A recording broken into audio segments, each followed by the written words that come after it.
sex without love is okay.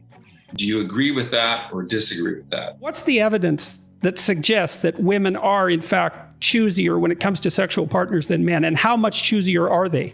Now, we know from our reproductive biology that women have that 9-month pregnancy, which is obligatory. So women can't say, look, I'm really busy with my career. I really only want to put in 3 months. It's just part of our reproductive biology to produce one child.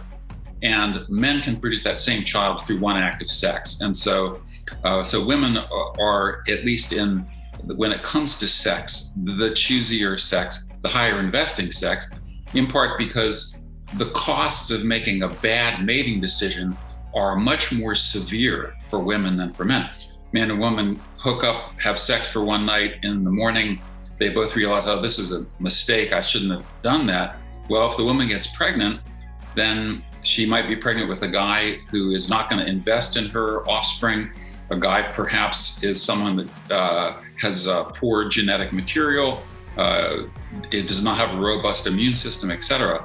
You asked about the evidence for females being choosier, and they are choosier primarily in the context of casual sex or short-term sex. So that's where you find the big sex differences. And so there's a ton of evidence for this. This is a sex difference that I capture in the book under the category of desire for sexual variety. So men have a much greater desire for, meaning a variety of sex partners than women do. And so the choosiness comes in on, I'll just give you one experiment. This is a classic study done by Elaine Hatfield and Russell Clark, where they had male and female confederates, which for listeners are members of the experimental team. It doesn't mean people from the South United States.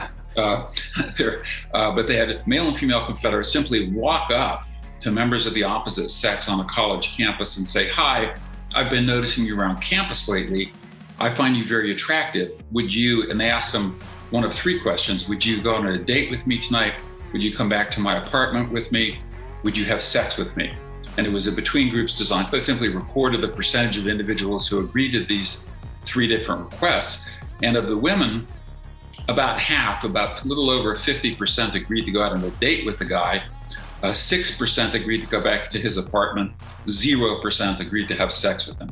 Most women need a little more information about the guy before they're willing to have sex. Of the men approach, also about 50, by the female confederate, about 50% agreed to go out on the date, 69% agreed to go back to her apartment, and 75% agreed to have sex with her. And so if you talk about choosiness, are you willing to have sex with a total stranger who you've met for 30 seconds?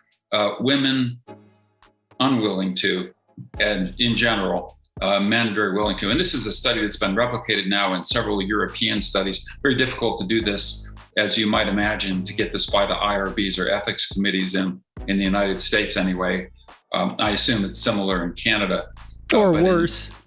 Or worse so. But yeah, the kinds of studies we really want to do are more difficult to do nowadays. But it's been replicated in several Western European countries, and you can get women off of the 0%. You can get a few percent of the women saying yes if the guy's really, really charming. If he's Brad Pitt or I don't know what the modern equivalent is, Ryan Gosling, which is one of the, or perhaps a famous rock star. But that's one illustration of the answer to your question about, well, what is the evidence for female choosiness? Now, the interesting thing, I'll give you one more. So there are studies that ask, what is the minimum percentile of intelligence that you would accept in a potential partner? So, we explain percentiles to people so they understand 99th percentile, first percentile, 50th, and so forth. And basically for things like a marriage partner, men and women are roughly equal. They both are very exact. And they say what they want, like say 65th, 70th percentile in intelligence. Where the sex difference comes up is just a sex partner, a pure sex partner with no investment. Women still maintain, they still want, let's say 60th or 60 plus percentile in intelligence, whereas men drop, to embarrassing levels. That doesn't really, it becomes irrelevant.